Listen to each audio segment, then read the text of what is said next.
साहित्य निधि में आप सुन रहे हैं राजकमल प्रकाशन नई दिल्ली से प्रकाशित और भगवान दास मोरवाल जी द्वारा लिखित उपन्यास शकुंतिका। आज सुनिए आखिरी भाग 7। जिस समय मोबाइल पर दशरथ सिया से बात कर रहा था, दामाद नरेंद्र के चेहरे के पल पल में भाव बदल रहे थे। फ़ोन कटने के बाद दशरथ ने मोबाइल वापस रूपेश को दे दिया। क्या कह रही है बाबूजी? नरेंद्र ने अकबकाते हुए पूछा। वो लड़की तो मानने को ही तैयार नहीं है। कह रही है कि जब तक ये कोर्ट में लिख कर नहीं देंगे मैं मानने वाली नहीं हूँ। ऐसा मत करो बाबूजी, मैं आपको भरोसा दिलाता हूँ कि आगे से कुछ नहीं होगा। दामाद नरेंद्र का जैसे हलक सूखने लगा। दशरथ ने पहले चुपके से दामाद के चेहरे को बाँचा और फिर एक गहरी और लंबी सांस लेते हुए बोले, तो फिर मैं एक काम कर सकता हूँ, बशर्ते आप गारंटी दो। किस बात की बाबूजी? नरेंद्र की जैसे जान में जान आ गई। यही कि आप मुझे लिख कर दोगे कि मैं ही नहीं, मेरे परिवार में भी आगे से बुलबुल को कोई तंग नहीं करेगा। अगर आप ये लिख कर देते हैं तो मैं सिया को अपने रिस्क पर मनाने की कोशिश करूँगा, वरना अभी लो बाबूजी। इतना कह दामाद नरेंद्र ने वहाँ खड़े रूपेश की तरफ निरीहता के साथ देखा। रूपेश समझ गया इस घर के दामाद का इस तरह देखने का अर्थ। उसने तुरंत एक सादा कागज़ और पेन लाकर उसे दे दिया। दशरथ ने जो लिखवाना था अपने घर के इस दामाद से लिखवा लिया। इसके बाद नरेंद्र की यहाँ रुकने की हिम्मत नहीं हुई और उसी समय वापस जाने लगा तो दशरथ ने उसे पीछे से टोकते हुए कहा, सुनिए, हमारे यहाँ दामाद को इस तरह खाली हाथ विदा नहीं किया जाता है।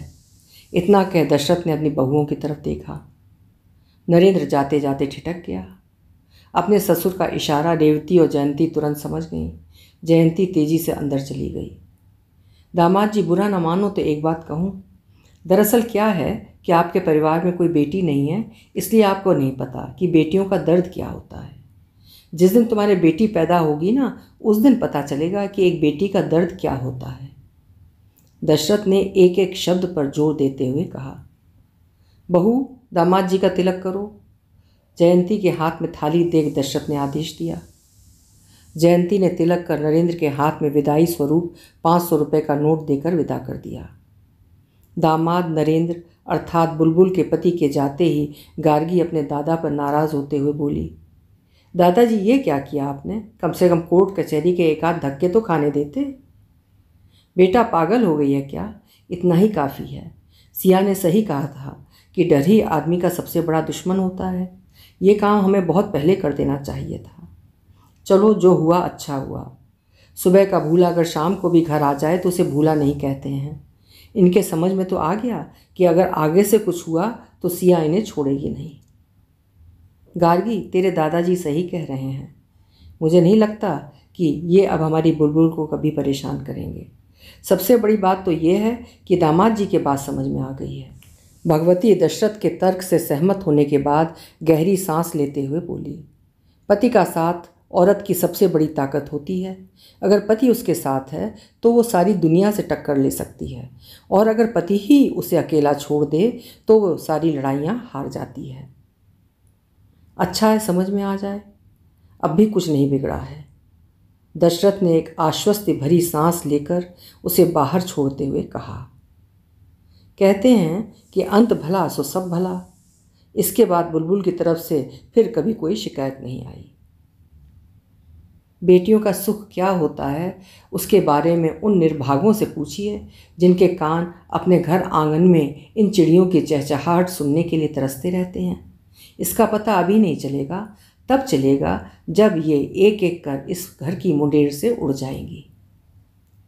दशरथ के कानों में उग्रसेन के कहे ये शब्द नगाड़ों की तरह आज से पहले कहीं ज़्यादा तेज़ आवाज़ में रह रहकर गूंजते रहते हैं।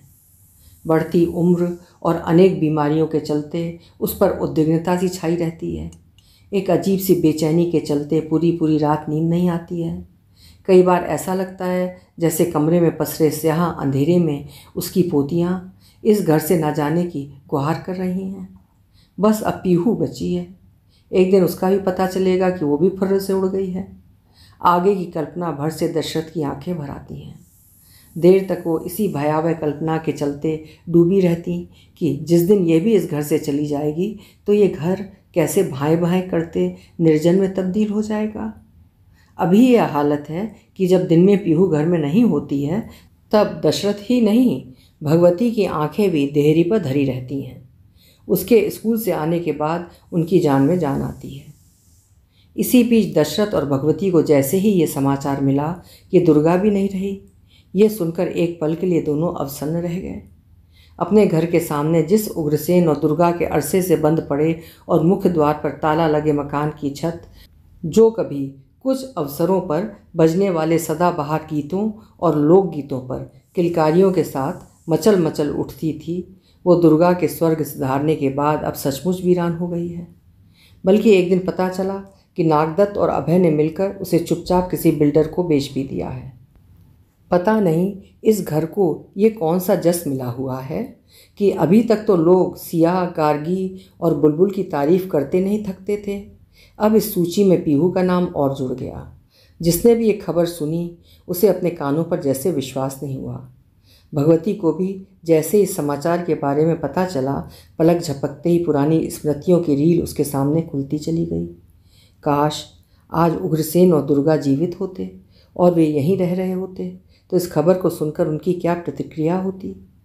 सोचते हुए भगवती को क्षण भर के लिए लगा जैसे लोहे के गेट को खोलकर दुर्गा अंदर चली आ रही है और आते ही कह रही है, भगवती पता नहीं तेरी ये पोतियाँ क्या लिखा कर आई हैं, एक वकील बन गई तो दूसरी डॉक्टर बन गई, और ये मरी पीहू, इसने तो सबको पीछे छोड़ दिया। ले बता, सरकार इसे पढ़ने के लिए 7 समंदर पार भेज रही है। भगवती दुर्गा की बात पर इतनी जोर से हंसी कि कमरे में पसरी निस्तब्धता छन्न से किसी शीशे की तरह टूटकर बिखर गई। क्या हुआ? दशरथ ने चौंक कर पत्नी से पूछा। कुछ नहीं, बस जरा सी दुर्गा की याद आ गई। आज वो जिंदा होती तो पीहू के विदेश पढ़ने की खबर सुनकर उसके तो पाँव ही जमीन पर नहीं पड़ते। सही कह रही है बलवंत की माँ, मैं भी यही सोच रहा था। एक बात कहूँ, यह उग्रसेन और दुर्गा की ही हिम्मत का नतीजा है जो आज पीहू को ये दिन देखने पड़ रहे हैं। थोड़ी देर पहले मैं यही सोच रही थी कि अगर हम पीहू को गोद नहीं लेते तो पता नहीं वो आज कहाँ होती।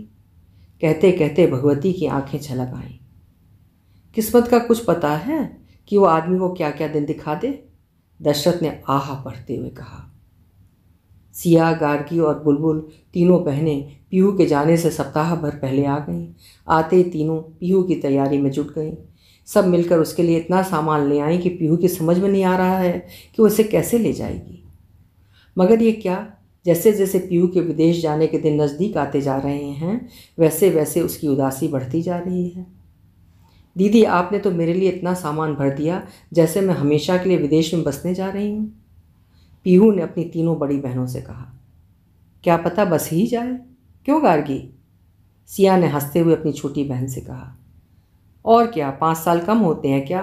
क्या पता तुझे वहीं का वर्किंग वीज़ा मिल जाए। ना दीदी, मैं ना रुकने वाली वहाँ। पढ़ाई ख़त्म होते ही मैं तो यहीं लौट आऊँगी। ऐसा है, जाने से पहले हर आदमी यही कहता है, मगर जिसे एक बार वर्किंग वीज़ा मिल जाता है ना, वो नहीं आता है वापस। गार्गी पीहू को छेड़ते हुए बोली। पता नहीं आप सबके बिना मेरा मन वहाँ कैसे लगेगा, अपने दादा दादी के बिना मैं कैसे रह पाऊँगी। कहते कहते पीहू रोने लगी। मरी जाते जाते इसे क्यों रुला रही हो? मन तो भगवती का भी अपनी पीहू से लिपट कर रोने को हो रहा है, मगर वो अपने आंसुओं को पी गई। दशरथ कनखियों से पोतियों के बीच आपस में होने वाली इस चुहल और छेड़खानी को चुपचाप देखता रहा। उनके बीच में कुछ नहीं बोला। जिस दिन पीहू विदेश अध्ययन योजना के अंतर्गत सरकार की तरफ से ऑस्ट्रेलिया के मेलबर्न शहर के लिए रवाना हुई, पूरा घर उदासी से घिर गया। जब तक सिया, गार्गी और बुलबुल रहीं तब तक किसी को उसके खालीपन का एहसास नहीं हुआ, लेकिन जैसे जैसे एक एक करके तीनों अपने अपने घर चली गईं, उस दिन पता चला कि बिना बेटियों के घर क्या होता है। हवा का हल्का झोंका तक घर की खामोशी को झिंझोड़ जाता। अगले दिन सवेरे दशरथ और भगवती उठे तो पाया जो नाद उनके कानों में देर तक गूंजता रहता था वो जैसे अचानक मौन हो गया। लगा मानो घर की सारी मोखियाँ और रोशनदान सूने हो गए हैं। एक बार तो बेख्याली के चलते दशरथ के मुंह से निकलते निकलते रह गया, पीहू बेटा, अखबार आ गया हो तो दे जाना। मगर वो अपने आप को रोक गया। इधर रेवती और जयंती दोनों एक दूसरे से नज़रें बचाकर पूरे घर के कोनों अंतरों को टुहवाईं। क्या पता, शायद किसी कोने में छिपी कोई मिल जाए, मगर ये इनका कोरा भ्रम है। एक बार तो ऐसा हुआ कि वे जैसे ही एक दूसरे के सामने पड़ीं और आपस में नज़रें मिलीं, वे दोनों स्वयं को नहीं रोक पाईं और एक दूसरे से लिपट कर देर तक रोती रहीं।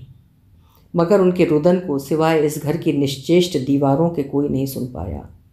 रूपेश और जयंती ही नहीं, बल्कि बलवंत और रेवती की आंखों के सामने भी देखते ही देखते सूनेपन का रेगिस्तान बिछ गया।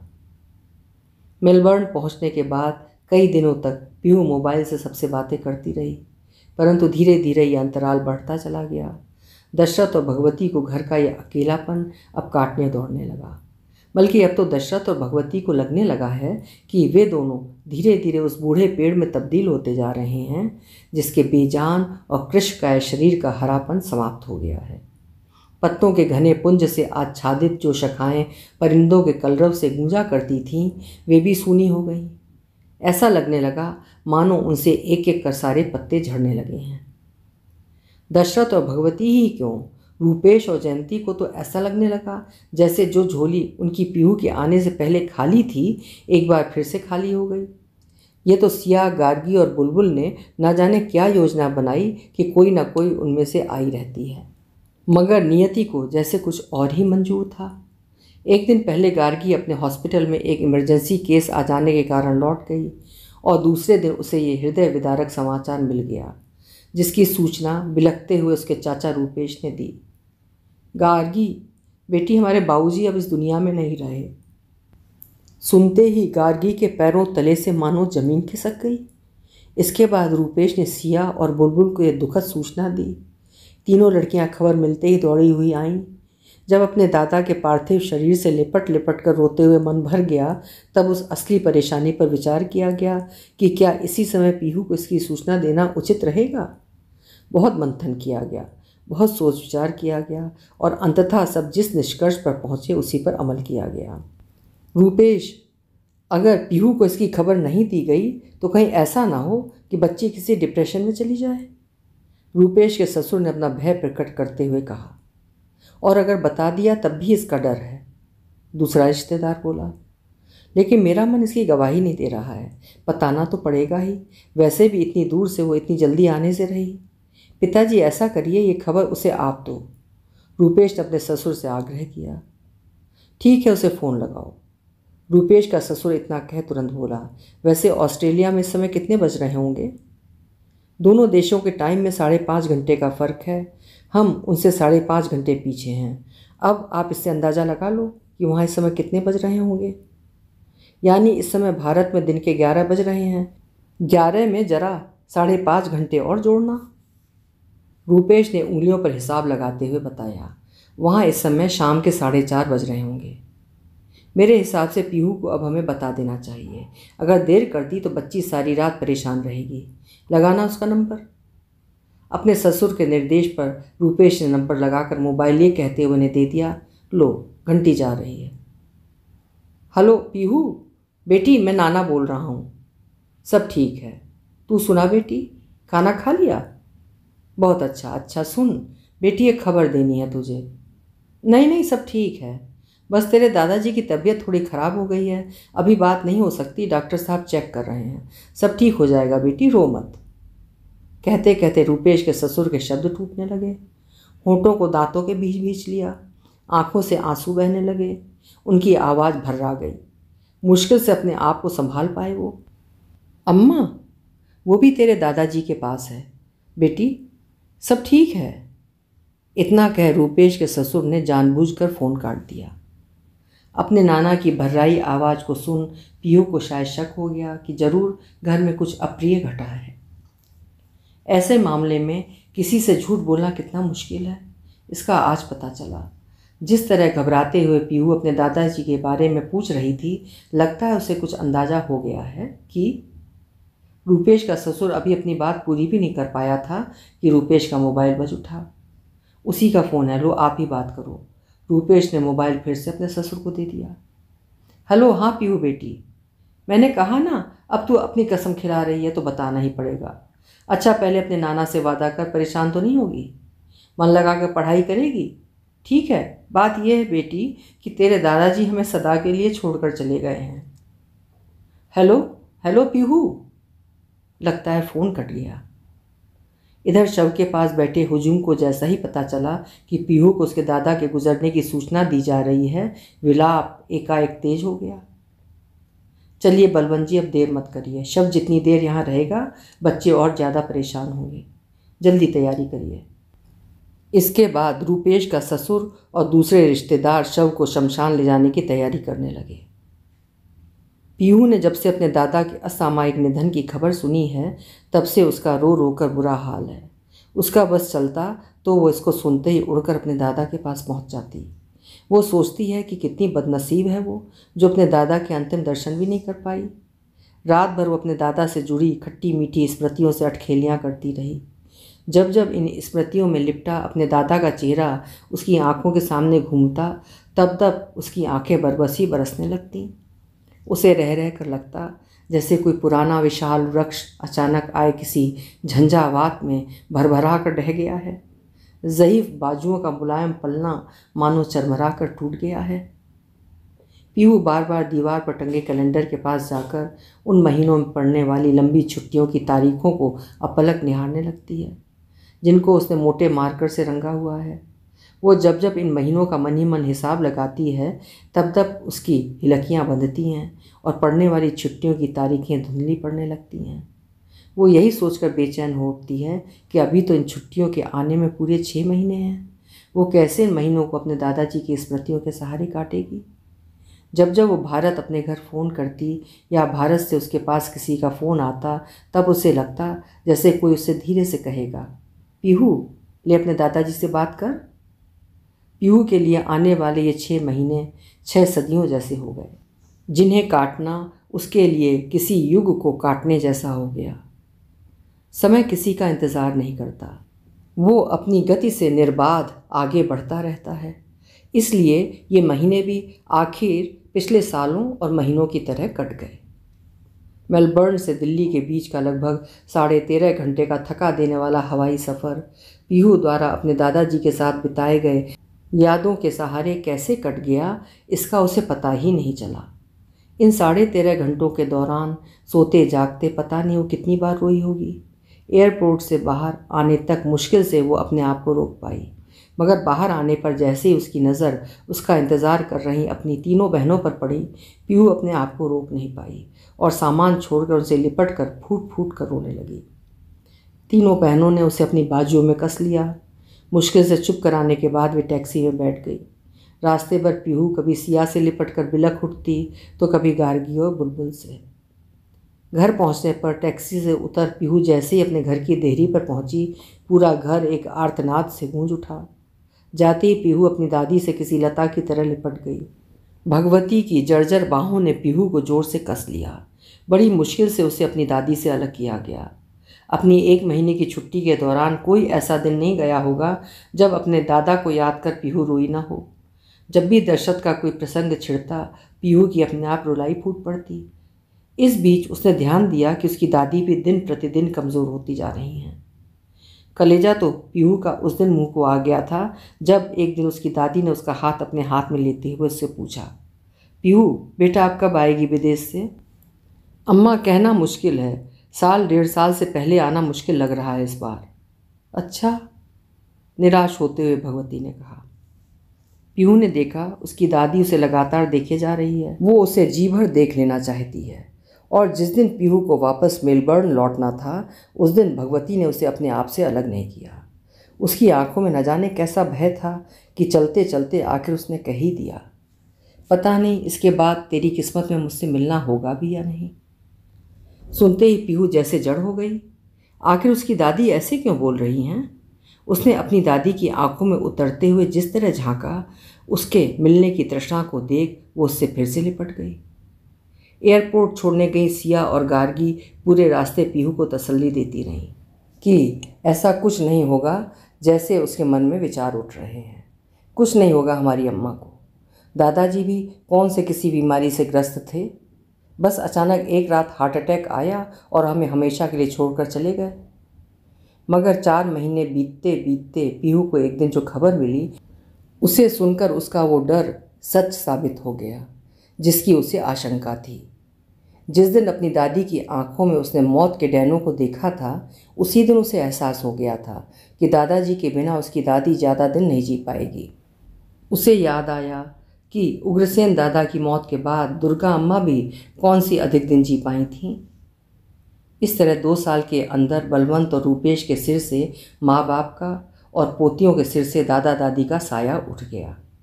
पहले एक एक कर इस घर से बेटियां विदा हो गईं और अब इस घर के 2 पुराने दरख्त हमेशा के लिए उखड़ गए। अध्ययन के दौरान ही पीहू को अच्छे पैकेज पर कैंपस प्लेसमेंट के अंतर्गत एक कंपनी का ऑफ़र मिल गया, लेकिन पीहू ने यह कहते हुए उसे अस्वीकार कर दिया कि वो भारत जा रही है। कंपनी ने जितना मोटा पैकेज पीहू को ऑफ़र किया और पीहू ने उसे जिस उदासीनता के साथ अस्वीकार कर दिया, कंपनी के अधिकारियों को इस पर आश्चर्य हुआ।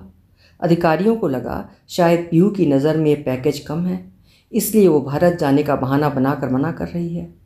कंपनी के अधिकारियों ने विचार विमर्श करने के बाद पैकेज की राशि बढ़ा दी, मगर इसके बावजूद पीहू ने इसमें कोई रुचि नहीं दिखाई। कंपनी के अधिकारियों ने पीहू को 2 महीने का यह कहते हुए समय दे दिया कि वो चाहे तो अपने निर्णय पर फिर से विचार कर सकती है। परीक्षा समाप्त होते ही पीहू तुरंत भारत के लिए रवाना हो गई। उसने परीक्षाओं के परिणामों का भी इंतज़ार नहीं किया। इस बार उसे एयरपोर्ट पर लेने सिया और गार्गी ही आईं। एयरपोर्ट से निकलते हुए अपनी बहनों से जैसे ही उसकी नज़र मिली, पीहू सुबह उठी। दोनों बहनों ने जैसे तैसे उसे धीरज बंधाया और टैक्सी लिए घर के लिए रवाना हो गईं। रास्ते में तीनों में कोई विशेष बात नहीं हुई। घर पहुंचते ही पीहू सीधे अपने दादा दादी के सूने कमरे में गई। पूरब दिशा की तरफ दीवार पर टंगी उनकी तस्वीरों के आगे उनके साथ गुजारे गए पलों को याद कर वो देर तक सुबकती रही। जब रोते हुए पीहू का मन भर गया, तभी वो कमरे से बाहर निकली। शाम को खाना खाने के बाद जब पूरा परिवार एक साथ बैठा, तब बातों बातों में गार्गी ने पीहू से पूछ लिया, पीहू अब आगे क्या करने का इरादा है? दीदी, फ़िलहाल तो मैं वापस इंडिया आ जाऊंगी। फिर भी भारत आने के बाद कुछ तो प्लान किया होगा। अभी कुछ नहीं सोचा, अभी तो मेरा मन बड़ी मम्मी पापा और मम्मी पापा के साथ रहने का है। वो तो सब ठीक है, परंतु आगे क्या करना है? गार्गी इस बार झल्ला गई। करना क्या, पढ़ाई लिखाई तो इसकी पूरी हो ही गई है, इसलिए सोच रहा हूँ कि कोई अच्छा सा घर और लड़का ढूंढकर इसकी भी शादी कर दूँ। रूपेश ने एक भारतीय पिता की तरह अपनी असली चिंता व्यक्त करते हुए कहा, पापा मुझे नहीं करनी है कोई शादी वादी, मैं तो बड़ी मम्मी पापा और आपकी सेवा करूँगी। कमाल है, पढ़ाई भी नहीं करनी है और शादी वादी भी नहीं करनी है, तो फिर आगे क्या करेगी बता? गार्गी तमतमाते हुए बोली। फिर विदेश में इतनी पढ़ाई लिखाई का क्या फ़ायदा हुआ? इस बार सिया ने सवाल किया। जब हमारी ही सेवा करनी थी तो क्या ज़रूरत थी 7 समंदर पार जाने की? माँ जयंती ने मुस्कुराते हुए कहा, बेटी हमारी सेवा की तू क्यों टेंशन लेती है? हैं तो सही 3-3 बेटियाँ। रेवती ने पीहू को समझाने की कोशिश की। मेरी माँ ने तो तू वहीं किसी कंपनी में अप्लाई कर दे, नौकरी से तेरा खर्चा भी निकल जाएगा और आगे की पढ़ाई भी हो जाएगी, दोनों काम एक साथ हो जाएंगे। सिया ने सलाह देते हुए कहा, दीदी जब मुझे वहाँ रहना ही नहीं है तो क्यों अप्लाई कर दूँ, और अगर मुझे नौकरी ही करनी होती तो इतने बड़े पैकेज को क्यों मना करके आती?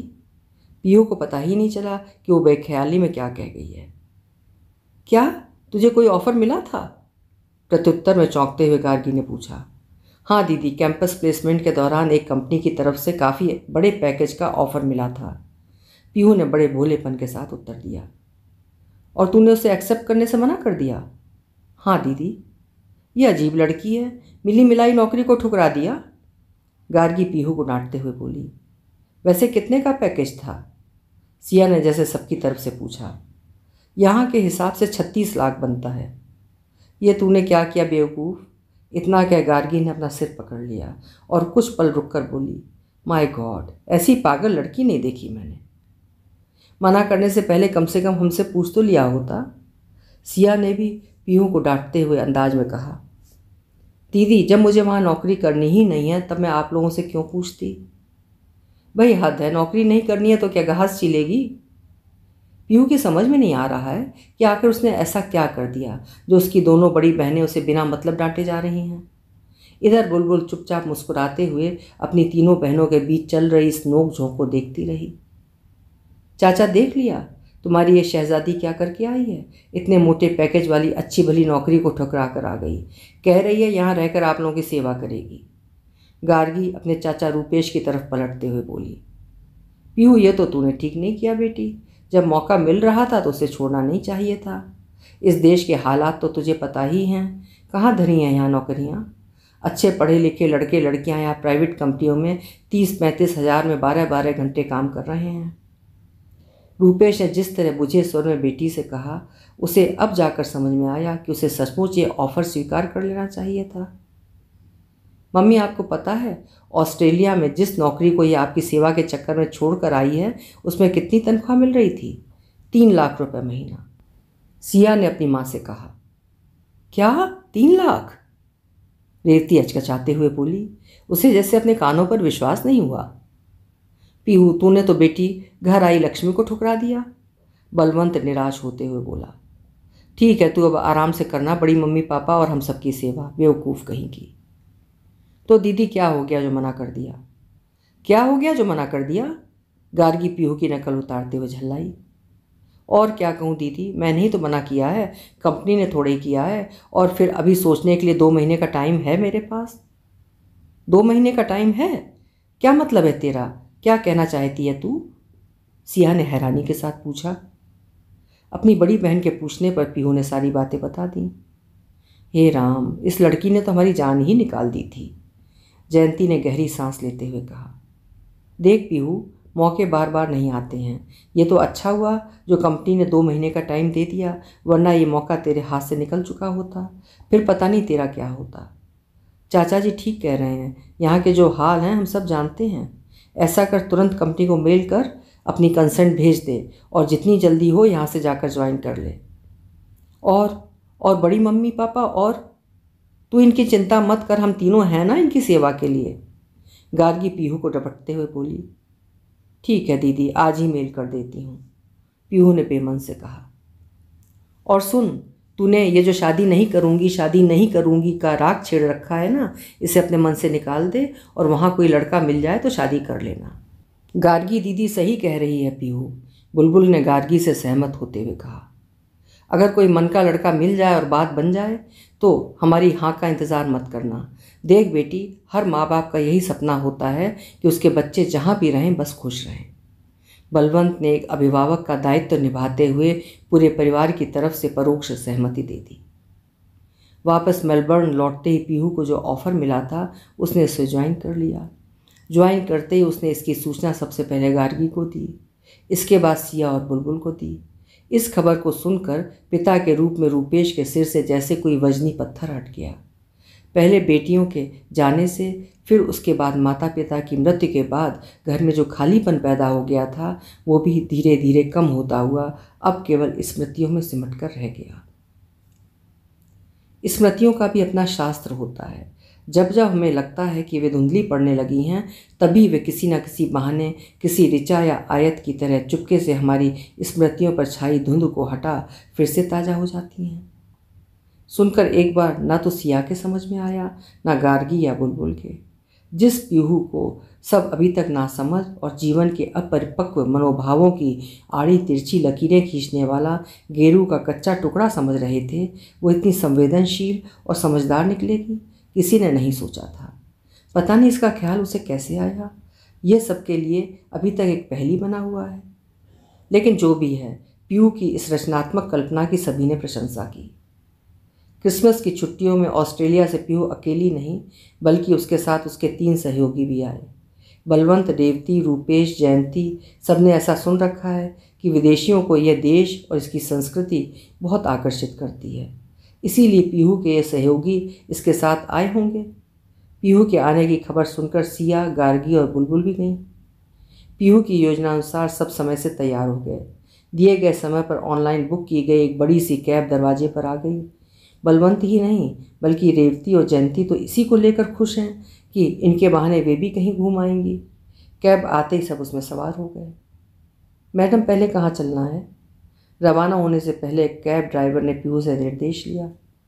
पहले होटल चलना है, वहाँ से उन लोगों को लेना है। मैंने उन्हें फ़ोन कर दिया है, वे बाहर ही मिल जाएंगे, पीयूष ने निर्देश दिया। लगभग 40 मिनट में पीहू की कैब बताए गए होटल के सामने पहुँच गई, जहाँ ऑस्ट्रेलिया से आए उसके सारे सहयोगी मिल गए। वे सब पहले से बुक की गई दूसरी कैब में सवार हो गए।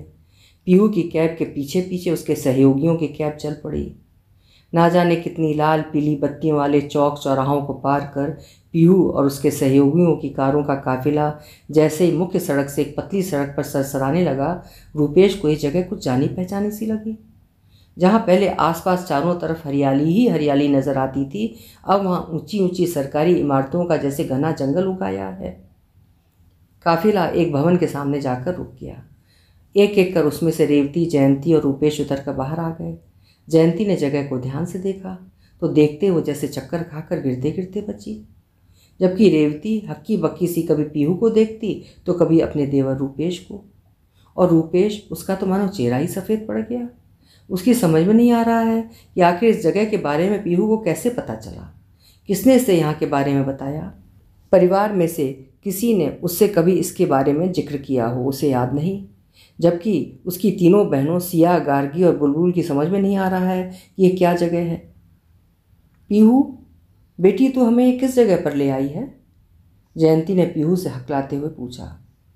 पीहू ने अपनी माँ की तरफ मुस्कुराते हुए ऐसे देखा जैसे वो मन ही मन उनसे पूछ रही है कि मम्मी पूछ तो ऐसे रही है जैसे तू इस जगह के बारे में जानती ही नहीं है, जानकर भी कैसे अनजान बन रही है। जयंती, यहाँ तो हम पहले भी एक बार आ चुके हैं क्या? रेवती ने अपनी देवरानी जयंती की ओर देखा। जयंती ने रेवती को कोई उत्तर नहीं दिया, बस लगभग घिसटते हुए पीहू और ऑस्ट्रेलिया से आए उसके सहयोगियों के पीछे चलती रही। पीहू बेटा, तू हमें यहाँ क्यों लाई है? रुपेश का जैसे हलक सूखने लगा। तुझे इस मुल्क में इन लोगों को दिखाने के लिए यही जगह मिली है? रेवती ने पीहू से शिकायत करते हुए कहा। पीहू ने किसी के सवाल का कोई जवाब नहीं दिया। स्वागत कक्ष में पहुंचने के बाद पीहू ने विजिटर रजिस्टर में अपना नाम लिखा और इसके बाद उसने रिसेप्शनिस्ट से आग्रह किया, हमें सुपरिंटेंडेंट से मिलना है। 1 मिनट, इतना कह रिसेप्शनिस्ट ने इंटरकॉम से किसी से बात की। सर, आपसे कुछ लोग मिलना चाहते हैं। सर, इनमें से कुछ फॉरेनर्स भी हैं। ठीक है सर, मैं भेजती हूँ। इसके बाद उसने हाथ के इशारे से बताया, सामने गैलरी को पार करने के बाद दाहिनी तरफ पहला कमरा उन्हीं का है। जिस समय पीहू और उसके सहयोगियों के पीछे पीछे रुपेश, रेवती और जयंती चल रहे थे, तीनों का दिल जोर जोर से किसी अनिश्चितता और भय के चलते धड़कने लगा। पता नहीं ये पीहू यहाँ किस लिए उन्हें साथ लेकर आई है, जबकि सिया, गार्गी और बुलबुल के तो कुछ पल्ले ही नहीं पड़ रहा है। मे आई कम इन सर? पीहू ने बताए गए कमरे के दरवाजे को अंदर की तरफ धकेलते हुए अंदर आने की इजाज़त मांगी। प्लीज़ आइए, बैठिए। सुपरिंटेंडेंट ने एक साथ 10 लोगों को अंदर आते हुए देख विनम्रता से कहा। पीहू और उसके सारे सहयोगी सुपरिंटेंडेंट के सामने कुर्सियों पर, जबकि रेवती, रुपेश, जयंती, सिया, गार्गी और बुलबुल दाएं तरफ बिछे सोफ़ों पर जैसे तैसे बैठ गए। जी कहिए, मैं आपकी क्या सेवा कर सकता हूँ? सुपरिंटेंडेंट ने बड़े अदब से पूछा। सर, हमें कुछ पुरानी जानकारी चाहिए, लगभग 26 साल पुरानी, पीहू ने आग्रह किया। साल, महीना और अगर दिन का हमें पता चल जाए तभी मैं कोशिश कर सकता हूँ। पीहू ने एक कागज़ के टुकड़े पर सुपरिंटेंडेंट द्वारा मांगा गया विवरण लिखकर दे दिया। इसके बाद सुपरिंटेंडेंट ने इंटरकॉम पर किसी से संपर्क किया और उसे बुलाते हुए कहा, जगदीश जी 1 मिनट के लिए आना। कुछ देर में जगदीश नाम का व्यक्ति हाजिर हो गया। जगदीश जी, जरा ये रिकॉर्ड निकाल कर लाना। पीहू द्वारा दिए गए विवरण को सुपरिंटेंडेंट ने जगदीश नाम के व्यक्ति अर्थात अपने रिकॉर्ड कीपर की तरफ बढ़ा दिया। थोड़ी देर बाद रिकॉर्ड कीपर एक मोटा रजिस्टर लेकर पुनः उपस्थित हो गया। लीजिए मैडम, ये रहा। इतना कह रजिस्टर के पहले ही खुले पन्ने को सुपरिंटेंडेंट ने पीहू के सामने रख दिया। 26 साल पुराने रजिस्टर और गलने के कारण फट चुके चारों कोनों वाले मटमैले खुले पन्ने पर पेन की धुंधली पड़ चुकी स्याही से लिखी इबारत को पीहू देर तक अपलक निहारती रही। निहारते निहारते पहले पीहू की आंखों से पानी बहने लगा। मैडम, क्या हुआ? सुपरिंटेंडेंट ने घबरा कर पीहू से पूछा। पीहू ने कोई जवाब नहीं दिया, बल्कि देखते ही देखते सुपरिंटेंडेंट के कमरे में पीहू की रुलाई गूंज उठी। दाएं बाएं बैठे उसके ऑस्ट्रेलियाई सहयोगियों ने लपक कर उसे गले से लगा लिया। सिया, गार्गी और बुलबुल ही नहीं, सुपरिंटेंडेंट को समझते हुए देर नहीं लगी कि यहाँ 26 साल पहले वाले इस रजिस्टर में पीहू क्या खोजने आई है। जिसका वो पता करने आई है वो कोई और नहीं, इस कमरे में मौजूद यही युवती है जिसकी रुलाई रुकने का नाम नहीं ले रही है। सुपरिंटेंडेंट ने रजिस्टर को बंद कर उसे अपने रिकॉर्ड कीपर को वापस दे दिया। रिकॉर्ड कीपर के जाने के बाद सुपरिंटेंडेंट का कमरा देर तक आंसुओं की नमी में डूबा रहा। अब तक सुपरिंटेंडेंट के समझ में सारा माजरा आ चुका था। ये आपके माता पिता हैं? सुपरिंटेंडेंट ने एक तरफ बैठे रूपेश, रेवती और जयंती की तरफ इशारा करते हुए पूछा। जी सर, यही हैं मेरे माता पिता, जिन्होंने मुझे असली पहचान और जन्म दिया है। अगर ये मुझे यहाँ से उठाकर नहीं ले जाते तो पता नहीं आज आपके सामने बैठी ये लड़की ना जाने कहाँ भटक रही होती। ये मेरी बड़ी बहनें हैं, एडवोकेट सिया और डॉक्टर गार्गी और बुलबुल। अब आप क्या कर रही हैं? सुपरिंटेंडेंट ने मुस्कुराते हुए पूछा। मैं ऑस्ट्रेलिया में वहाँ की एक कंपनी में CEO हूँ। ये सब मेरे कलीग हैं। अच्छा अच्छा, सुपरिंटेंडेंट ने कहा। सर, हमारा एक फाउंडेशन है, वो चाहता है कि हर साल इस आश्रम को वो कुछ डोनेशन दे। पीहू ने अपने सहयोगियों की तरफ देखते हुए कहा। मैडम, ये तो आश्रम का सौभाग्य है। इसके लिए ये एक मिसाल होगी कि इसकी एक बच्ची आज इस स्थिति में है कि जो कभी डोनेशन के सहारे जीती थी, आज वो खुद इसे डोनेशन देने आई है। वैसे आपके फाउंडेशन का नाम क्या है? Sir, DB foundation. DB foundation? Superintendent ने प्रश्नवाचक दृष्टि से पीहू की तरफ देखा। Dashrath Bhagwati foundation sir.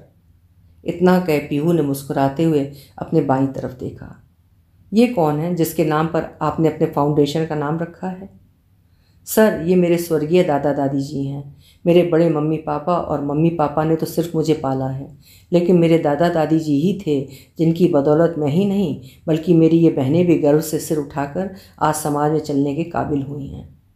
Sir, आप सोच भी नहीं सकते हैं कि 3 बेटियों के होते हुए कोई पुराने विचारों वाला आदमी बेटे के बजाय बेटी को गोद ले ले।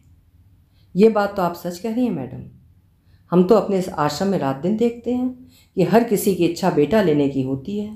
बेटियां तो बेचारी ये इंतज़ार करती रह जाती हैं कि काश कोई फरिश्ता हमें भी इस दान में दिए गए काठ के बाजुओं से आज़ाद करा कर ले जाए। कहते कहते सुपरिंटेंडेंट का स्वर भीगता चला गया। अपनी नम आँखों को पोंछते हुए वो आगे बोला। इस मायने में तो आपके दादा दादी और वो देवता समान आदमी जिसने उनका बेटी गोद लेने के लिए हिम्मत बंधाई होगी, सचमुच फरिश्ते ही हैं। लीजिए सर, ये डिमांड ड्राफ्ट। पीहू ने अपने पर्स से एक बैंक ड्राफ्ट निकालकर सुपरिंटेंडेंट की तरफ बढ़ा दिया। डिमांड ड्राफ्ट लेने के बाद सुपरिंटेंडेंट कभी पीहू की तरफ देखता तो कभी ड्राफ्ट की तरफ। सर, क्या हुआ? डोनेशन कम है? पीहू ने अचकचाते हुए सुपरिंटेंडेंट से पूछा। कम? मैडम, आप इस 30 लाख डोनेशन को कम कह रही हैं?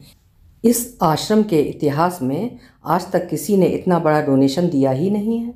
जो देते भी हैं सबसे पहले यही कहते हैं कि हाँ, उनके नाम का पत्थर जरूर लगना चाहिए। आप सोच नहीं सकती मैडम कि इस डोनेशन से हमारी उन बच्चियों को कितना सहारा मिलेगा जो हर समय सूनी आँखों से उन छतों को निहारती रहती हैं, जिनकी मासूम आँखों को ये पता नहीं कि जिसे वे आसमान समझ रही हैं वो आसमान नहीं, बंद बाड़े की छत है। सचमुच आप बड़ी भाग्यशाली हैं। ज़रूर आपने पिछले जन्म में मोती दान किए होंगे, जो ऐसे दादा दादी और माता पिता मिले हैं। समझ में नहीं आ रहा है कि मैं आपका आभार किन शब्दों में व्यक्त करूं। सुपरिंटेंडेंट हाथ जोड़ते हुए अपनी कुर्सी से खड़ा हो गया। इसके बाद पीहू ने अपने पर्स से कुछ और रुपया निकाले और उन्हें सुपरिंटेंडेंट को देती हुई बोली, सर, मेरी तरफ से अपने स्टाफ को मिठाई खिला देना। अब चलने की आज्ञा दीजिए। कुर्सी से खड़े होते हुए पीहू बोली, आइए, मैं आपको बाहर तक छोड़ने चलता हूँ। इतना कह सुपरिंटेंडेंट सबको साथ लेकर अपने कमरे से बाहर आ गया। गैलरी को पार करते हुए अचानक जैसे पीहू को कुछ याद आ गया। सर, मेरी इच्छा उस कमरे को और देखने की है जिसमें रखे पालने से मेरे मम्मी पापा ने पहली बार मुझे अपनी बाहों में लिया था।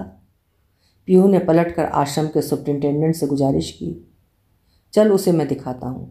इससे पहले सुपरिंटेंडेंट कोई उत्तर देता, बीच में रूपेश बोला, इतना कह जो रूपेश सुपरिंटेंडेंट और पीहू के पीछे था उन दोनों के आगे आया और सबको लेकर बाईं तरफ मुड़ गया। कमरे में जाने के बाद रूपेश खिड़की के पास रखे पालने की तरफ इशारा करते हुए बोला, यहीं रखा था। पालने को देख पलक झपकते जयंती की आंखों के सामने कल्पनाओं के चित्र इतनी तेजी से फड़फड़ाए कि वो मुश्किल से अपने आप को रोक पाई। उसी जगह रखे पालने में अंगूठा चूसती, कुनमुनाती लावारिस को देखकर लगा जैसे उसकी जगह पीहू पड़ी हुई है।